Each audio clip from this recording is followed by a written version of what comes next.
Right, Pokemon, don't sell to the broke boys. Yeah, that was a hell of a fucking... Honestly, like, the shit that randomly comes out of her mouth sometimes... I don't know if there's... I don't know of very many streamers that have had as many mask-off blunders as Pokemon. Oh, I put away my other Pal Balls, too. That's what went into the thing, my regular Pal Balls. Ooh, so I actually finally got a decent roll on the Menace thing. So Burly Body, Artisan, and then Ferocious. Oh, nice. So there's two good ones to pass on if you want to keep going. Or you can just keep it. It's also... Yeah, I'm probably not gonna breed it more for a bit, but it's good for mining, so it's 50% work speed, attack, and then defense. So if I need to take it out, it'll be a good pal for that. Where... Okay, so where... You can't see this circle yet, can you? So... We've got to find a spot, ideally, where, obviously, we're encapsulating all of those. Take a look here.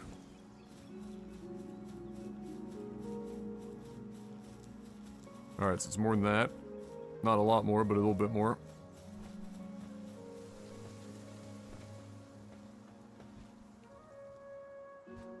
When you get your chance, I need you to look at the DM I sent you. Okay. Can you put away Flyboy here? He's in the way of building. Bless. This fucking guy. Alright. Right, this does in fact get all of them. Alright, that goes right to the edge of this tree. Oh. Yeah. Alright, now let's see where we end we're up. Good here. Goes out to the edge. Over here. Right to the other edge of the water. And then over and across. It grabs that other ore. Not that that's that important. If we put our houses here, we can put them over here. Outside the circle. Yep. And... I mean, that's still a reasonable amount. I don't think we're going to have to get rid of a bunch of trees or anything. I think we'll probably be able to make this work. Yep. Well, we won't have a choice. Well, of course. The Mons will fucking go after them. Yeah, well, yeah, true. Or they'll go after... Where's the circle end? Right here. So that tree, maybe... That actually worked out really well. Like, the fucking circle ends... It's a little outside down here, which is scaring me. Oh, a little. I might move it... move it to the left. You can put some walls on the inner side. Like the wooden ones, which should allow them to not fall off the cliff. If I move that... Yeah, I've got some space to move it this way, so I'm going to move it this way a little bit. A third base? Oh, we're moving our production facility here so that we can have more ore to mine. So we have ore at 2 bases instead of 1.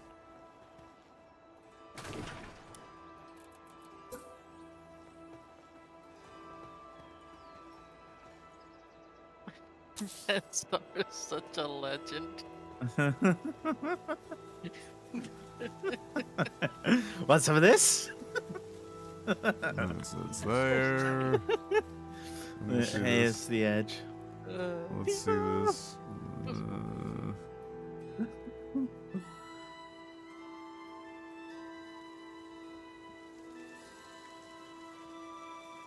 Yep, that's all in.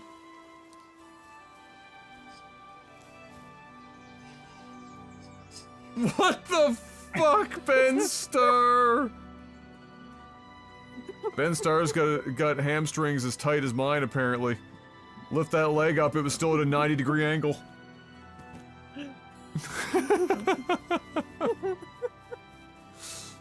What a fucking god.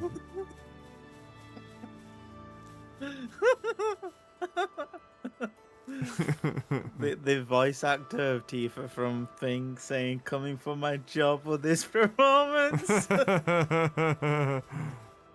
Alright, so that's there.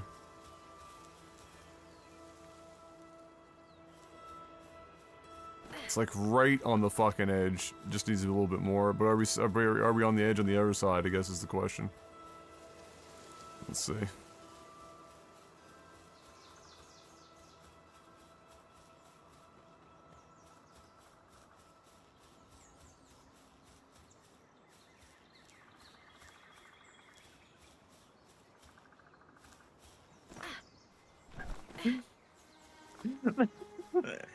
The custom characters for fucking Tekken 8. Oh my we got more god, room.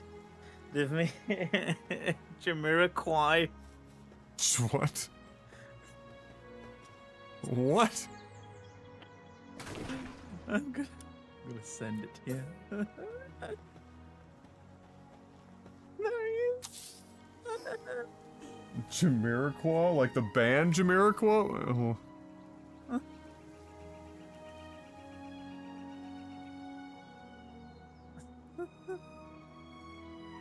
Oh my god, man, stop.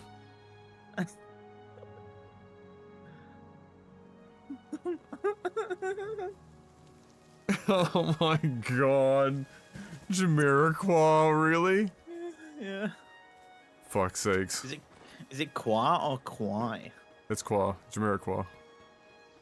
Unless I heard it wrong for like a decade of my life.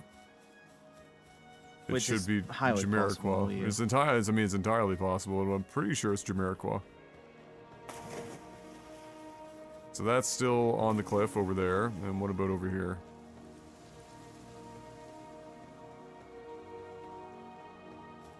Okay. Alright, so we're inside.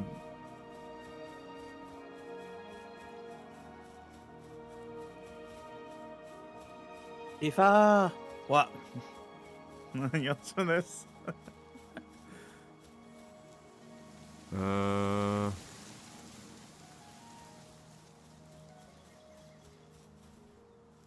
we're still good there. I mean, we're really close to being completely in off of that cliffside. Let's see what we got. Yeah, we do have more room here if we want to get it completely off, which I would like to, because I'd like to not have the fucking pedals be stuck all the time. I mean, we could build off of it and then just put up walls to make it more square, so then we'll Oh no, they randomly don't. walk off. They don't walk care. off the edge. They don't care about no walls. They're not gonna be jumping over the walls. Can they go through? You sweet summer child. I have already tried several methods to stop them from wanting to climb walls, amongst other things. Alright, that seems to be okay. This is danger close. It's right here, but unfortunately, the ground is too uneven if I go any more to the right. I might be able to... hold on.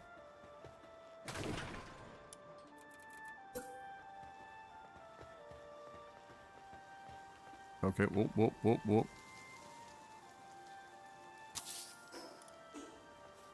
Okay, are we like way off the fucking cliff now over here? Because we're probably getting close. Woo! Oh, now we're coming down. Now we're going down the other side of another cliff. Over on this side. The perpetual struggle. Okay. Let's see what we're doing over here.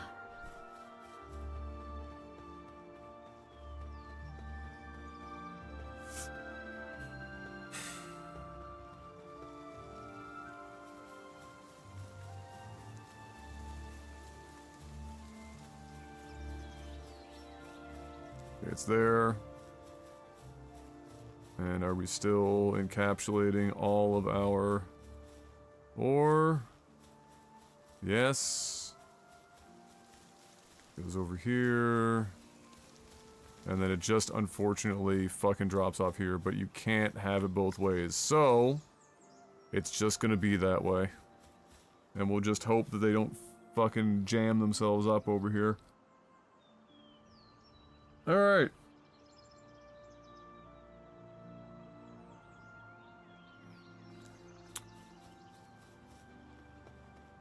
Let it begin.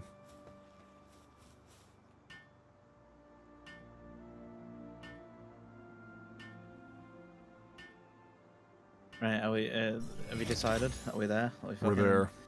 You have a Right, teleporter. fucking build this cunt.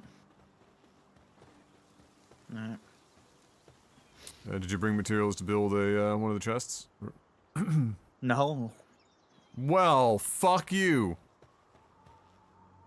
Listen, Linda. Linda?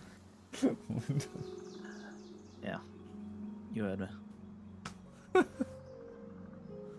Linda.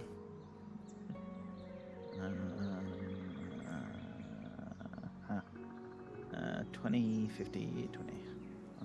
Yogurt, how are those how are those vaccines treating you today? You have a little bit of a vaccine hangover? 20.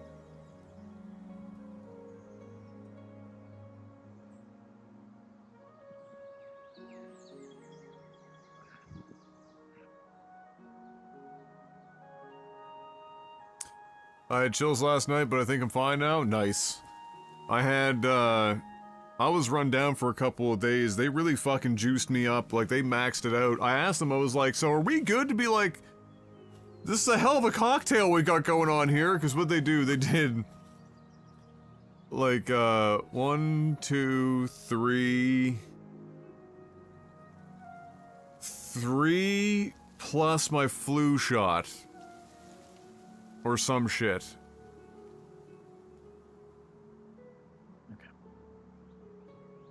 No, it wasn't a flu shot. It was three shots and then like some pills.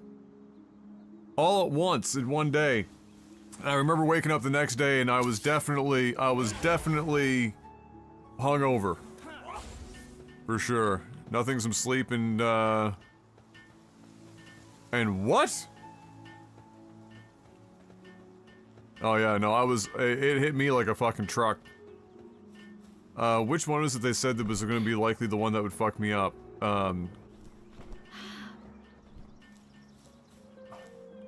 Was it typhoid? I think it was the typhoid one. Oh, rice porridge. I'm an uncultured white boy. I apologize. Could have just left that out uncultured. Gonna be honest with you. I think my measles vaccine was a live vaccine. Oh, you got measles done too? You didn't have... Wait, wouldn't you have already had measles vaccine? I thought measles was part of the, He's an American, it's a 40-60 shot. yeah, well, yeah, it might be different too. I don't know what they hand out for babies in the States. There we go. There's a bunch of stuff already brought over.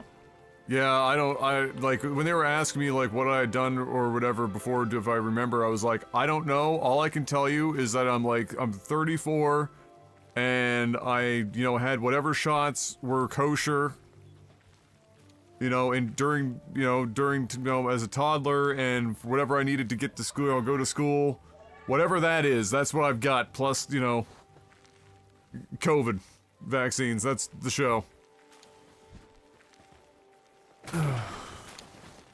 I don't remember.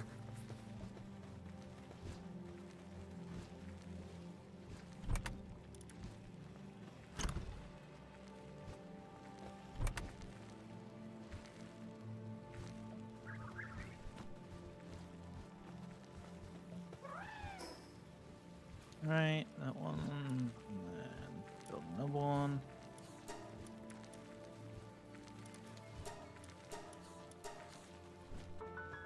Another one. Oh, you guys get the meals? Well, I was gonna say, I can't imagine not. Bro, why are we building these out into the middle of the fucking... Well, I'm just getting the stuff over here first. I thought you were gonna build his homes first. Oh, you want me to build the personal houses first? Okay. Yeah, because I was like, I thought you were gonna do that first so that we can bring the stuff from us Oh, I not see, I harvest see, I see. first. Okay, well, Yeah. okay, that's fair enough. I'll do that. I'll try and suss that out here. So, I think this side of the circle, is it this side of the circle that the path is on? To get up here? I think it's here, right? Yeah.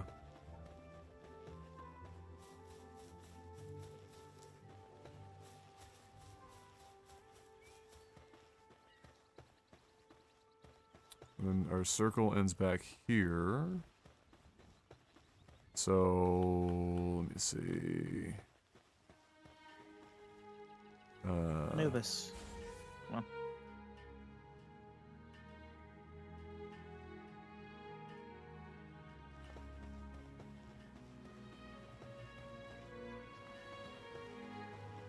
All my vaccines were recommended,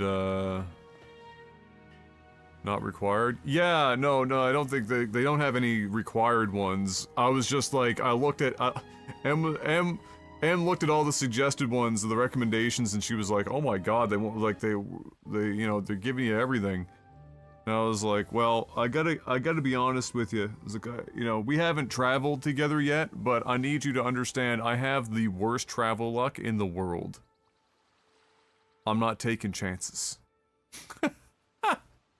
I said, blast me with that shit. Right there, Doc. Hook me up. Did you tell her Denny's or nothing? What was my Filipino equivalent of Denny's? Jollibees?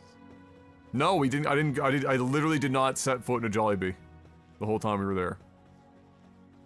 Em didn't even want to go. I mean, like, well, I'm not surprised. We were literally, you know, either next to restaurants, like actual restaurants, or at her parents' place where her dad was cooking. So it was, you know, kind of a meme to go to Jollibee's. Alright, let's, can we sleep this off so I can build in the daylight? Just get back to the houses. I know it's bothersome. I'm already logged out. Oh. Ah, perfect. Yeah. I'm just gonna finish up some work. I'll be back later. Fox, you could theoretically also log out and I can just sleep and then... Yeah, yeah. I'm just waiting. There we go. And do that. And do that. Right. Hold down.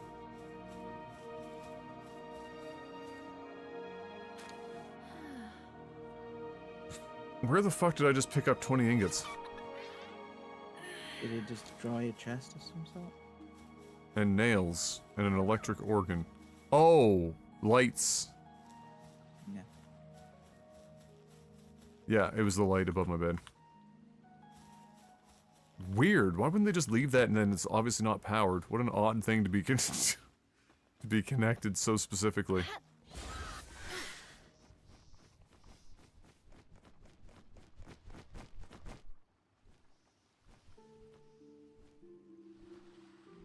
Right. Daytime?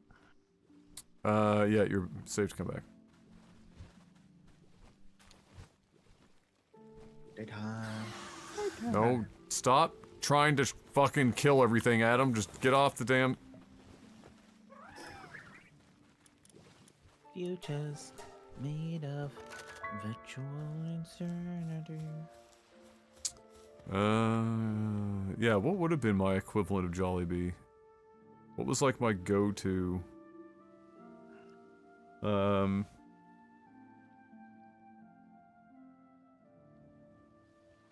You know what? I don't think I ever got any major reprieve from that. I think I just ate whatever was in front of me. And just, yeah, because we ate at our parents' place so often, it's not like I could say, like, I wasn't gonna be like, nah, I'm good. The only exception to that was, like, shellfish.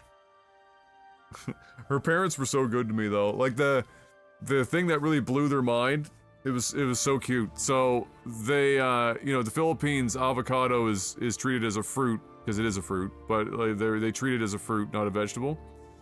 And so they were like surprised, you know, they're always surprised to hear that we use it as, you know, on sandwiches or in salads and things like that. We use it like savory instead of, you know, sweet application like a fruit.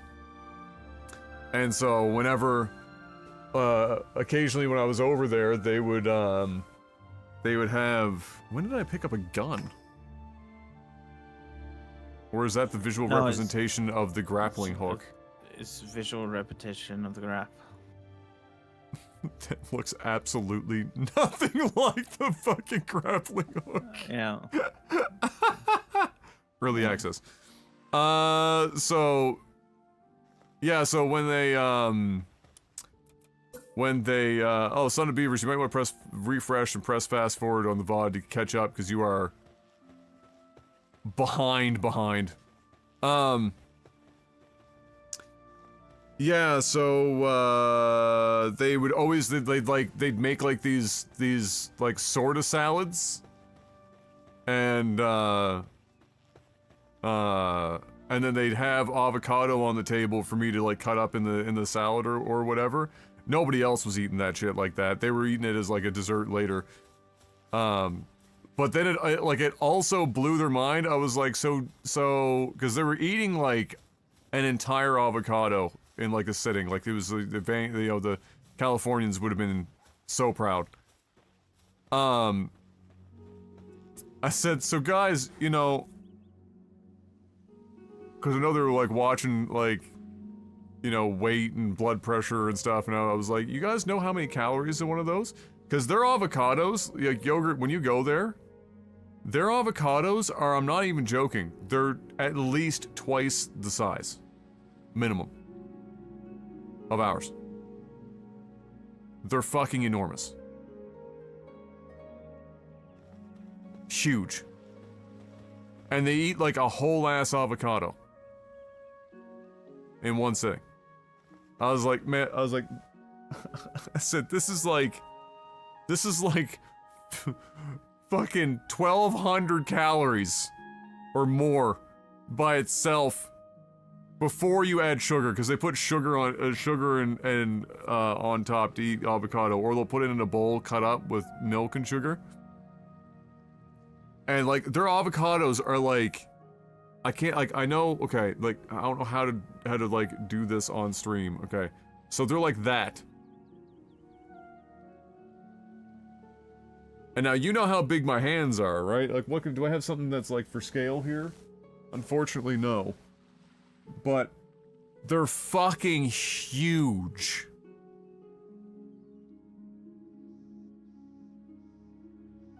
Now, there are different breeds of avocado. We get avocado from California and from Mexico here. And the ones from Mexico are bigger than the ones from California, but the ones in the Philippines are even bigger than the ones that get brought in from Mexico. Like, they're just fucking huge. They're like mastodon avocados. Mastodon, pterodactyl, silver-tooth tiger. For fuck's sakes. Tyrannosaurus. Alright, where's the circle so that we can try to keep these outside the circle to maximize. Oh wait, if we want lights, they have to be at least the light has to be inside the fuck it, we don't have lights in our houses.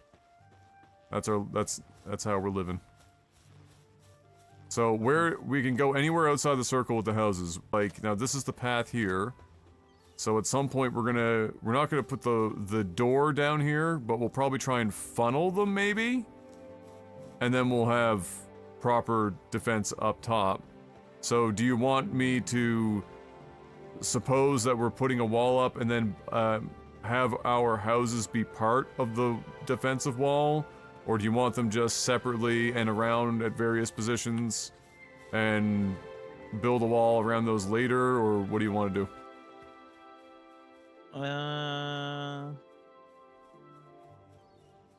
We can, obviously, we should keep them separate from the defenses, of course, because it's just like, It's just like, right, if we keep, we'd have to rebuild his houses when we turn the raids back on and shit, and that would be annoying. Oh, So, well, yeah, I get your, yeah.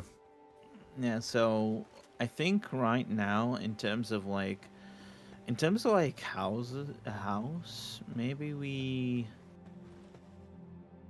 I don't know. Do we have enough room to just build them at the breeding farm rather than have it here? I mean, do we have the room? Yes. I'm gonna build mine here because we've got some neato views, but Okay. but Okay, so you can absolutely if you want. yeah. So because what you could do for the idea is this: you can if you're gonna do it for the view here, which makes sense. Well, anywhere. Almost all sides of this base have really nice views. So Yeah, you can, because of we don't have to build inside the circle. You could literally just build off the cliff here, and just like make a flat land, starting from up here, and then just build Alright. off a viewing thing. Okay, so you know what we're gonna do, because we're completely without production right now. How about I try and come up with a design for the production facilities, and then we'll do the houses later. Yeah. That work? So Well, yeah. we have all of these here. So let's think about this. So we have all of these that are going to be mined here. Yeah. And so would it make? Let's see. Would it make sense? Oh yeah, these guys are gonna come up here and want to get clapped. This is the only downside to this area, is that it's next to a fucking Relaxosaurus. Lol. Fucking a special beam cannon. Just completely memed. This man's dreaming. He's dreaming of swimming right now. Right. I think I have an so idea. so this is all the mining stuff, obviously, that we're gonna have here. So do you think that we could get away with putting the stone and tree quarry over here too, like to keep all mining operations in one place? Yes, we could do it. And then try to have a centralized like chest to bring everything to. Where's the circle end? Circle end is here. Okay. It's way over there, yeah. So we could. What I would like to do is, so that we're not dealing with bumps and platforms, for like for us fucking mons to be upsetty spaghetti. I would like to build like sort of a platform base for like this. So if we're gonna have the wood and lumber, we'd at least have a flat surface rather than what the terrain is right now. Yeah. So, okay. Yeah, because if we start that. Okay. Game. Figure it out. Game. Hello. No, we- Game. Hello. Hello. Reddit. Here we go. I mean, that's big enough, right there. Really. Yeah, I think I would like no, because of if only these stone things weren't here.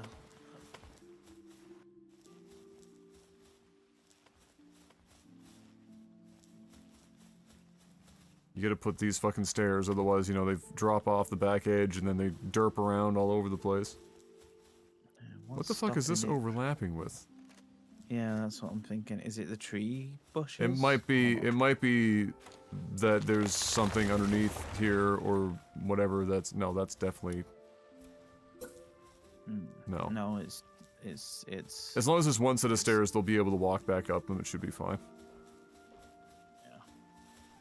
And over here, they can walk up. If you can walk up it, they can walk up it.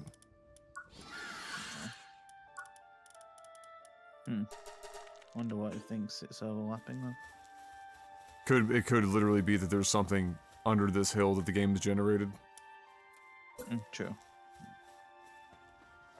Alright, so there's that. And then we want...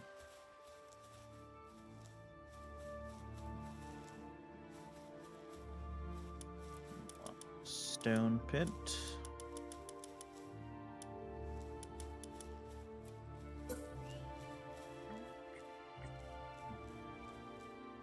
Were you putting it on the left side? Yeah. We might need to put this platform one more over. Let's see. I'll see what happens when you build it.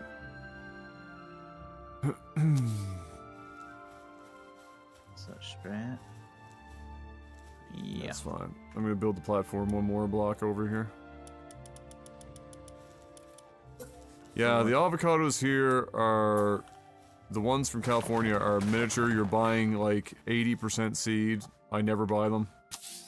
The ones from Mexico that we get here are better. They are bigger. They're probably not... Oh, you have to take that out, otherwise I can't build this, I don't think. Yeah. But yeah, they are better. They're bigger, and the pit is about the same size as the ones from California. But much bigger, you know, much more flesh on those.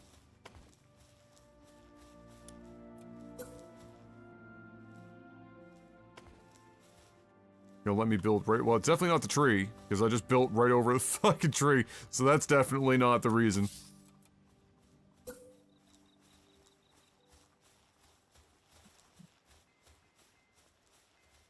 Oh, that's funny. Doesn't work either. Weird. Alright. Right, there's that. Right. Can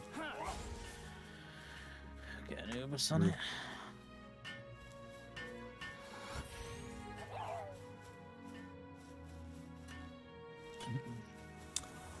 So this gives us most of our mining. Do we want to...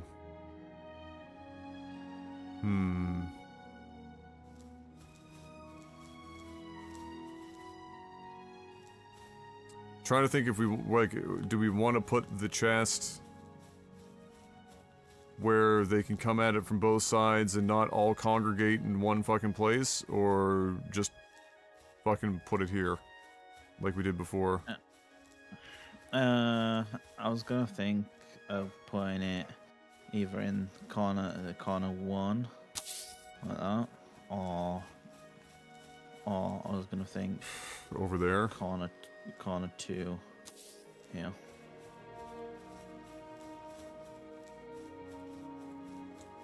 Or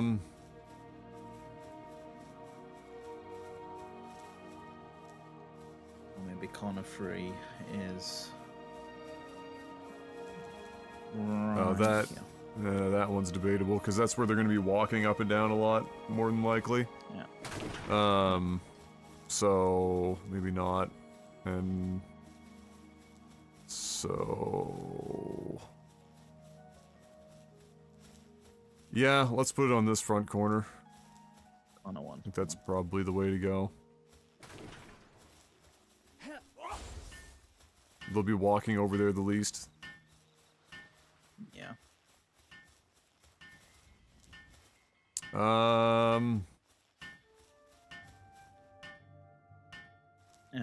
Electric furnace.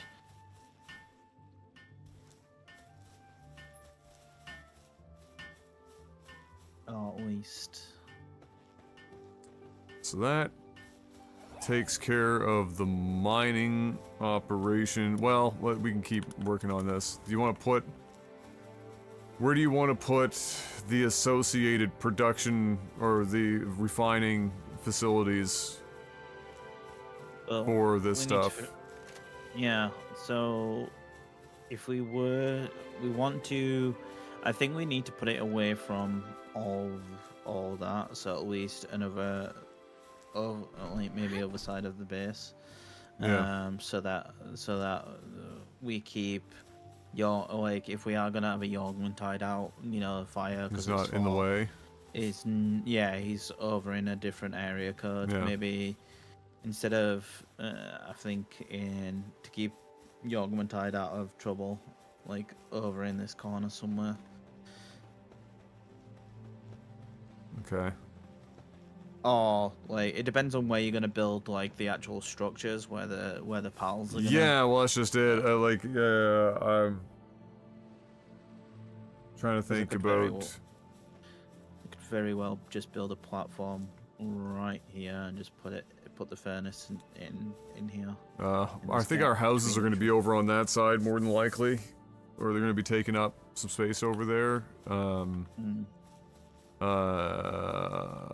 Yeah, it's true. Where do we put it so this boy is not? Unless we we're covering the pond. Maybe we could put it here. Because my plan for the production line, it's probably going to be along this long run here, more than likely. And so we can put it over there. Let's... I'm also going to attempt, if possible, to keep these buildings sort of inside the circle in an attempt to see if they'll stop fucking dry humping their way into oblivion. You know what I mean? Which, you know. Yeah, that's fine. So I'm gonna try and stay. I can kind of see the circle from where we're going here. You want to mine that rock out because we're gonna build probably into that. I think. This might also be something where I build like 2 stations. We'll see. Because I might take it into one side of the circle and then stop and then go off on an angle to make the other one. Like, that's far enough. I feel like that's at least far enough away from the circle that they're not gonna fucking get stuck. Yes, game? Yeah, that's the one.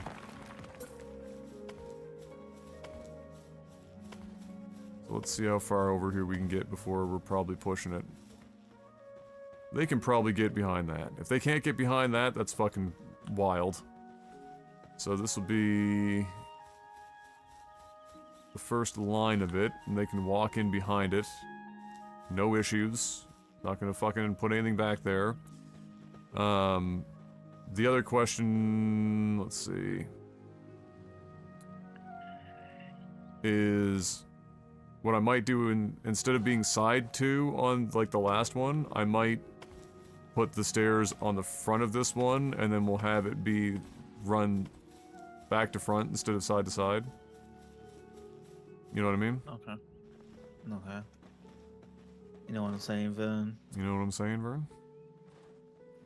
So, realistically, we need 3 wide? 3 wide. Well, don't forget as well, if we want to, we could also put a wall in to block them off from getting, you know, out. But I'm worried about them being outside, not working, and then they try to explore the edge of the circle. That's why I've brought it in a little bit. When we go up a floor, I could arguably bring it over. Yeah. If I'm up 2 squares or whatever, but I'm trying to avoid them getting fucking stuck all the time. So, yeah. Okay, what's the length of the... Let's see. Right, here. So, yeah, can you just show me the outlines of a couple of the biggest ones? I think they're 4... Are they 4 blocks long or 5? That sphere assembly line. 1, 2, 3, 4. Either 4, roughly. I don't know if they're all the same. So I think the highest ones are pretty much the same. Yeah, they're the same. And then the other ones are 3, I think. Well, we don't necessarily need. Do we need the lower tier ones anymore? No, because that's why I got rid of them at the old base. Is because we've got production 2 for each one now, and Right. they're all the same length. So. Right. And so this gives us, let's see, 1, 2, Actually, 3, let be me a keep it. 4. Let me keep it there just so you can see. Yeah, 'Cause just the so I- idea. Yeah, the idea is you're gonna need at least 2 stone spaces, so if you're gonna wide, so that the gap is where.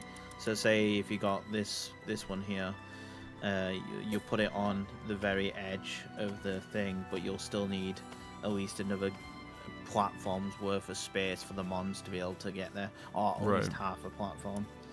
Right. I just want to make sure that this is going to. It will not, which makes me question whether or not it will. Oh, no, it will. Hold on. No, it will.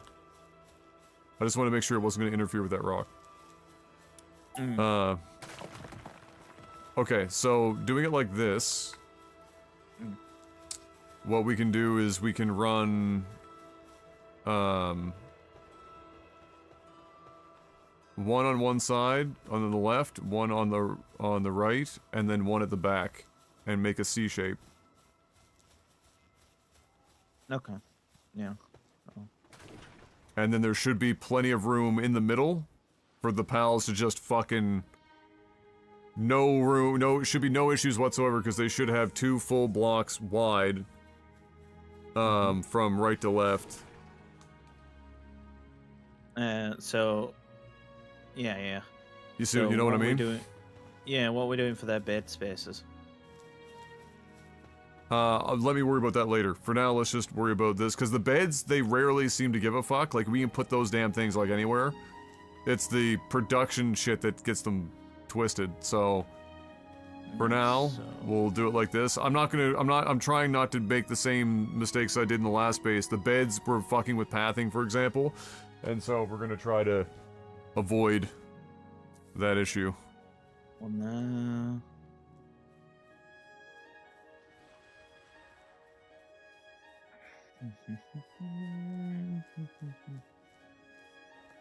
Make sure I can get a wall behind it too, if I can, because I don't know if this will be. Let me check. Yeah. It might be easier if I put a wall up so that you know what you're dealing with.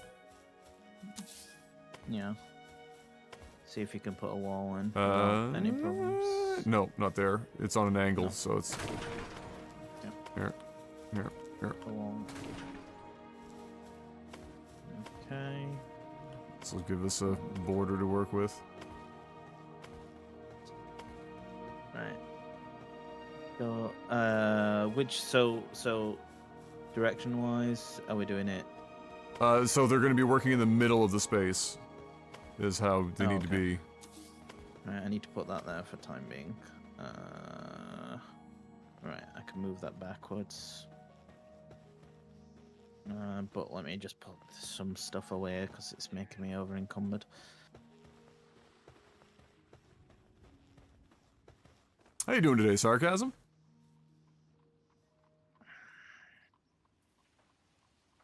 Alright, weapon assembly. Can I do it like this? No. Fudge.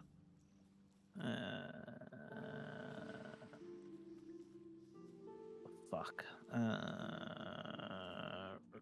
I'm gonna just take down a wall for a sec. Yep.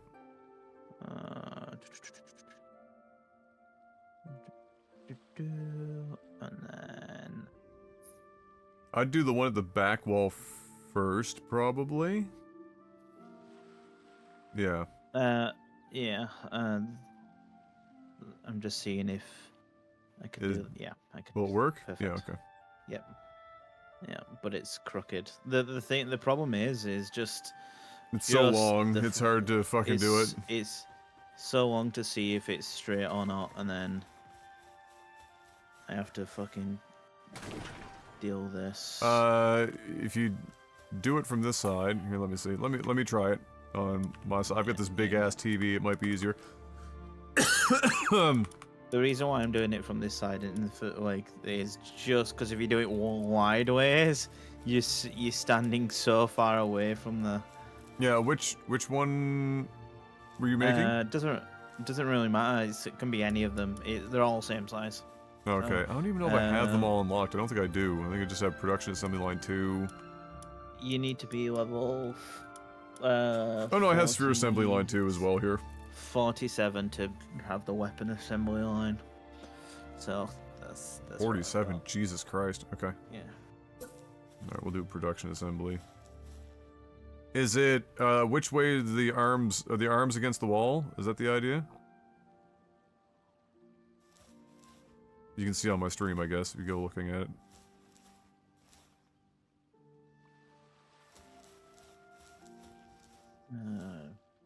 Like, is it?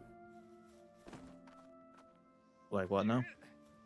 Okay, the robotic arms, which are they? Do they want to be against the wall? Like, which way do the pals want to like engage with this? Yeah. Okay. So robotic arms against the wall. Okay. It should be something like that, and then I gotta make sure I'm not memeing. How we looking? It's looking straight. Looking pretty straight to me. It's not perfectly against the wall, but we have more than enough blocks this way, I think. Wait a second. Yeah, it's looking about as straight as you get it, because if you look down here, it's just over a little bit, whereas if you look at this, it's like perfectly on the edge. Well, I think that's probably, you know, what are you gonna fucking do? I was using those small feet here and lining it up with the crack in the tile. Yeah. To get it to go straight. That's about as good as you can hope for, I think. Yeah. And then which are we doing? Yeah, so we're doing it. Yeah, finish that. Get bitch tits McGee on that one, and then we'll put the other ones in.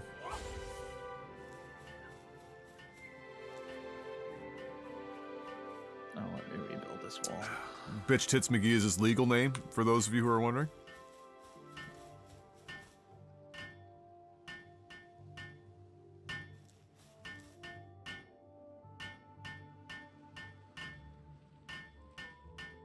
I wonder what he's gonna go do if I keep him out. Let's see. I want to see Probably what he rushes mine. to do. Mine, yeah. Mining, yeah. What's he gonna go mine? I would hope Oh, or rock, of course. He loves that shit. He fucking loves that shit. You can put that on the other side. You could put that over by the fucking tree.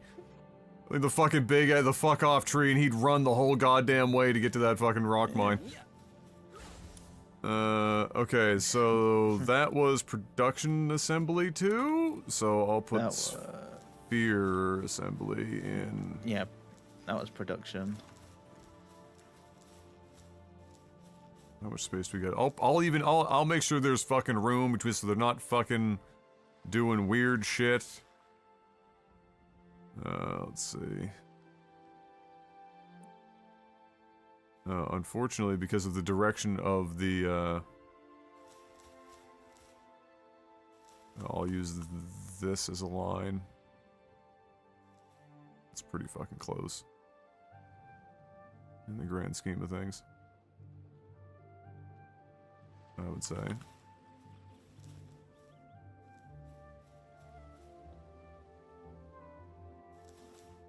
Fucking Charlie, oh, he's doing that side. balls.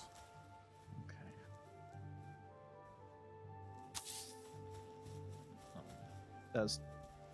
Are we way That's off a a bit- wall? That's a bit far away from the wall there, Chief. Fuck's sakes. Alright, hold on. Of course I'm over encumbered. Because, you know, the thing that you build weighs 1/1000th that in which you... Here. Just drop this shit. You pick that stuff up and get that the fuck out of there?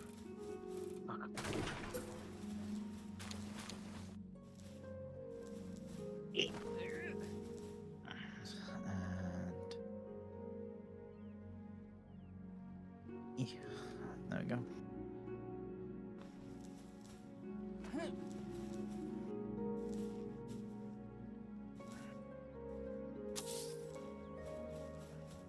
Yep, that's spot on that.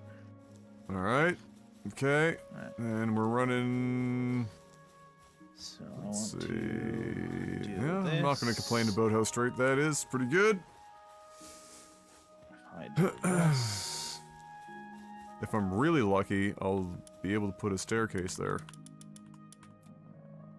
But... I'm probably going to put the staircase outside. Let's see.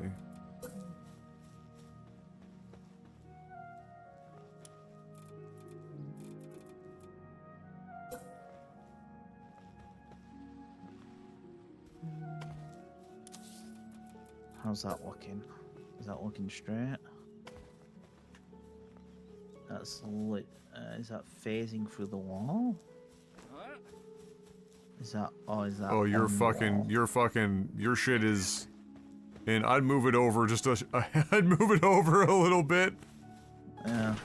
A little close for comfort. Okay, so... There we go.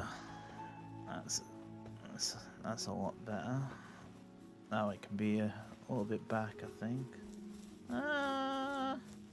Yeah, a little bit more back. You're a little crooked, too. And don't worry about that.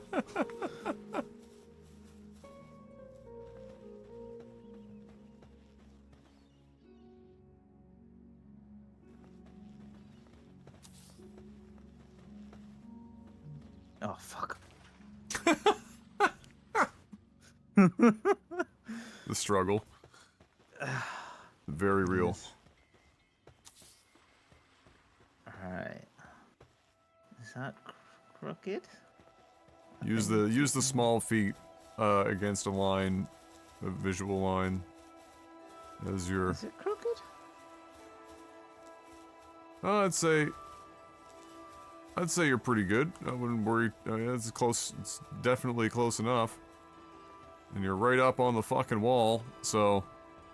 Yeah? Give her.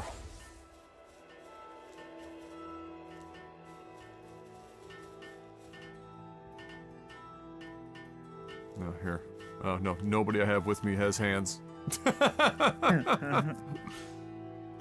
Unfortunately.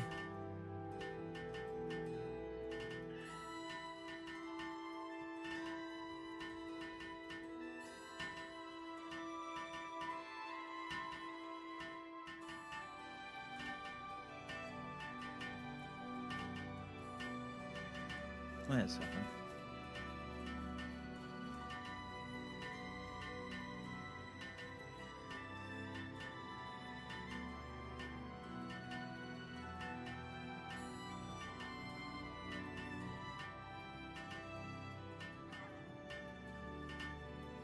Oh god, Oh, that's fuck. dangerous. Plus They're it's gonna night try time. and... Yeah, they're gonna sleep. Fuck's sake. God damn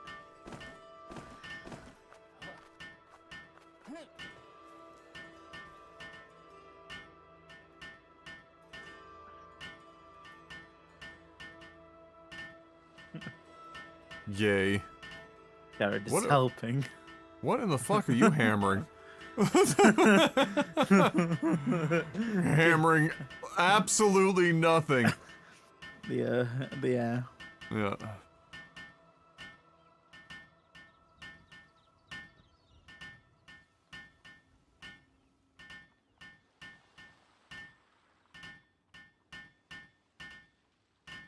stranger told you. Oh, if they manage to find a way to get fucking stuck in this massive friggin'... I give up.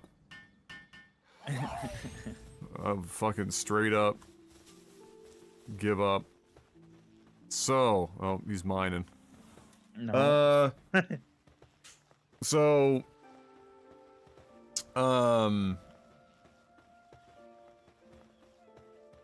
We can do the... If we want to do... hatcheries here, like we did in the production facility before, we can do it on the second floor of this thing. Yeah. And just put it on top. And then also have... I guess the other thing is that we still have a couple of other benches that we occasionally use. That would be good to have PAL access, I suppose. So, for certain, we can go. But we wouldn't want to do. Well, I mean, hey, we've got a space here, and a space here, Yeah. and so, I mean, we realistically we want The PAL workbench and the PAL gear bench and the repair bench. yeah, PAL gear workbench for sure, because the PALs are going to actually be required to speed things up with that occasionally. And you can put the repair bench down here too if you want, yeah. Although, no, wait,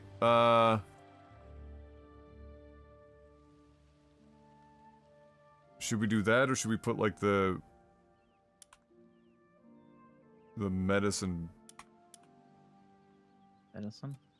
The medicine bench. What's the electric... we have the electric medicine workbench, too. Yeah. So that's gonna need good. pals, so we should probably put that here somewhere. Put that over here. Evidently. Yeah.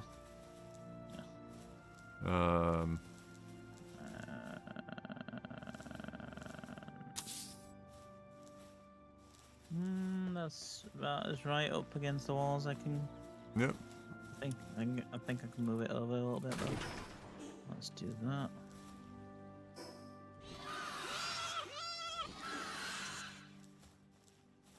Oh. Hey, what's up, Nick? Roy, how you doing, brother? Good to see you. How have you been?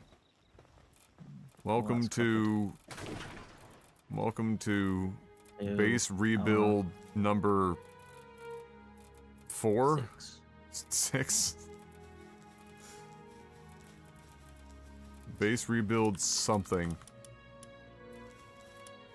So there's that, and then the PAL gear workbench occasionally gets used.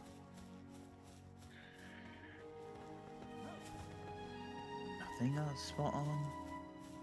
No? Yep, that's fine.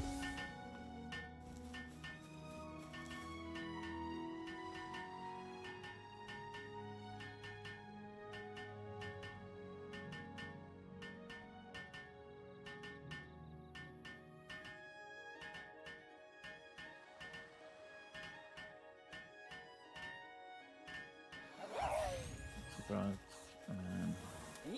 Well, this one he can do himself. This one's crooked as fuck. How did the shortest bench get crooked? The fuck is that?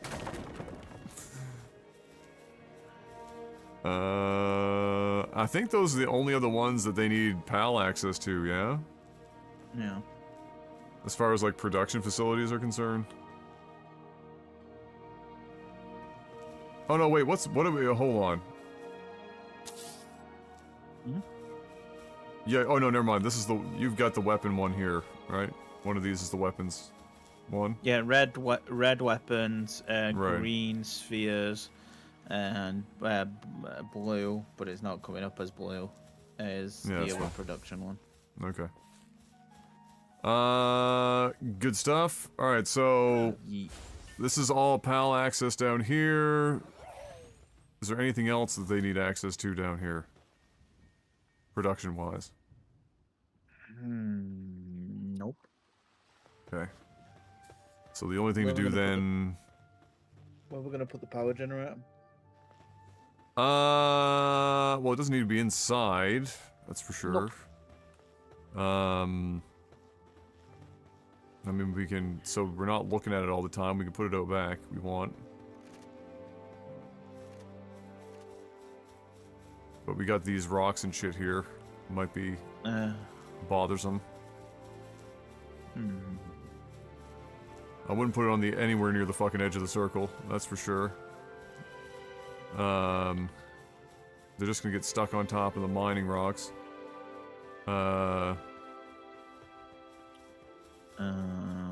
Let's think about this. Where is he least likely to fucking meme? Here, what about this?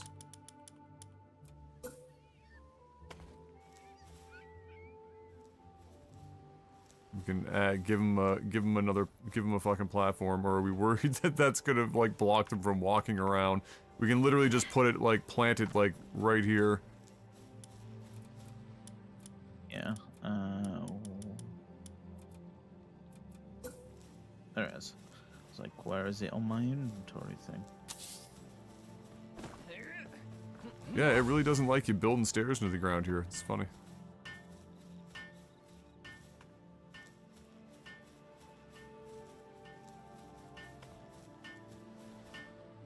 Just in case.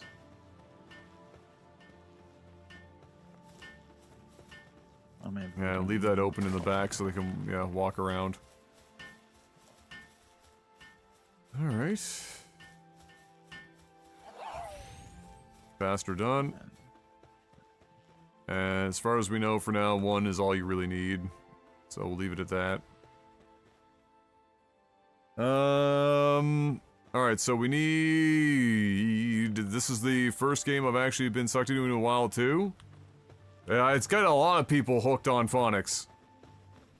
Jeff playing GTA per usual? Oh yeah, well that's where he makes all of his money. Jeff, you're not gonna catch Jeff playing fucking Palworld. when he's got, you know, anywhere from, you know, 1,500 to 5,000 people watching play GTA RP. That is a lock-in. So this has to be 2 stories. Otherwise they will just get stuck. We know this now. Yep. 3 stories for Yarman died. Yeah, well thankfully he doesn't need to be in here. We're gonna make sure He'll whatever still he's fall doing... away. no, he can... Oh, I just realized the Crusher. Where the fuck are we gonna put The Crusher? Yeah. To make palladium fragments Oh, all that stuff. and fiber. So yeah, there's a crusher, and then there's like the furnace stuff and all that, you mean? Well, furnace and stuff can go a different Wherever. place. Yeah. It's the crusher. Do we want to keep it next to there, or do we want to put it next to the furnace and shit?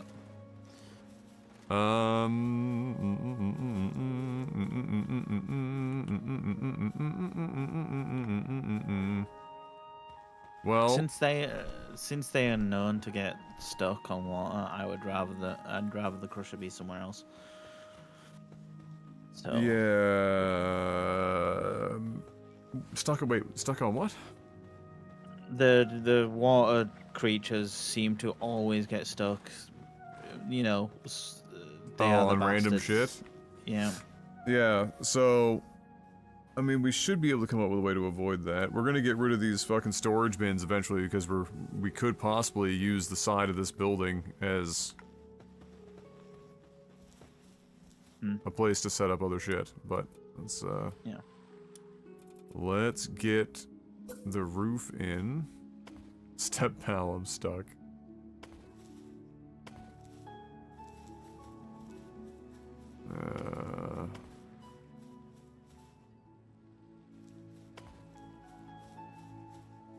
Of course, why would that one... Why in the fuck would that randomly... be in a different direction? Good. Alright. Now, the only shitty part about this is how much fucking further out you have to come to get stairs to go there. And if you do stairs out from that level, then you end up blocking off the very area we were trying not to block off. So, let me see.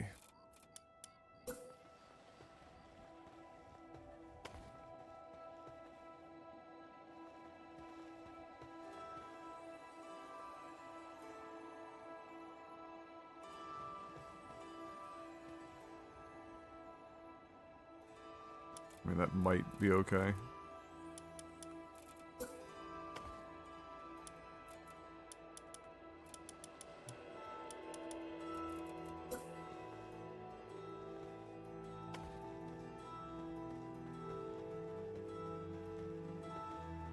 That is danger close to the circle. Let's see. Well, these are things. Remember, the stairs. Unless we're gonna have something up top for the pals to get. The stairs could be literally outside the circle. Yeah, that is true. I could put them out on the side here instead. Mm-hmm.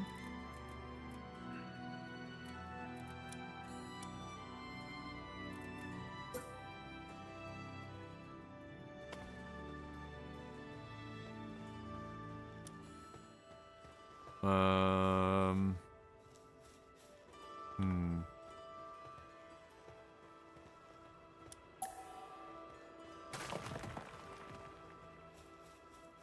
Fuck, all this in the name of trying to make sure they don't get themselves stuck. Let me think. What is the easiest? It might be on this side here. Maybe.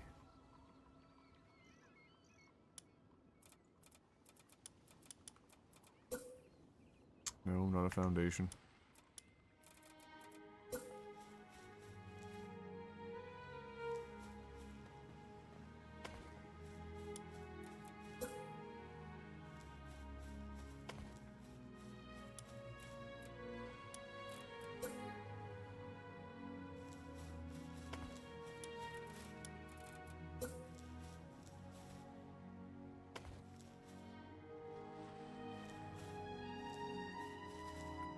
What's with the two-story next to the mining nodes? You mean the thing that I'm working on right now?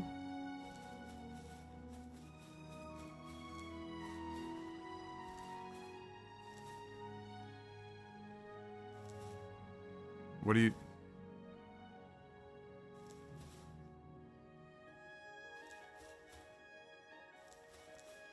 It's the production and hatchery location? As evidenced by the production. What's the second floor gonna have? Pussy. It's gonna have pussy. Yeah, we're putting hatchery up here, and then anything that pals don't need access to. Yes. Well, the farm has its own